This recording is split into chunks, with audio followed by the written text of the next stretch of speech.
Isang madali ang luto ng kultias. Wow! Nasarap yan. Ilagay nyo lang sa kawali ang lahat tapos isalang nyo na. Parang ganyan.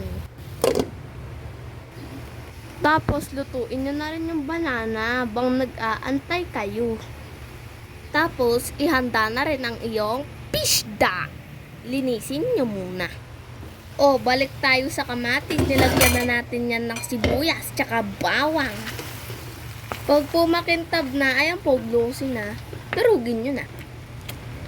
Ganyan, kawawa naman. Kaso, kakainin ko kayo. Ayan po, o, dinurog na madaming beses. Kawawa naman. Dapat po kasi, hiwain yan. Kaso po, nagmamadali na. Kaya, ayan, nilagay na lang. Tapos, dinurog dyan. Diretso na po sa kawali. Tapos, inapo yan. Hintay na lang kung kumintab para maluto dyan. Turugin. Tapos, lagyan ng egg. Egg po yan. Tapos, lagyan natin ng pampalasa.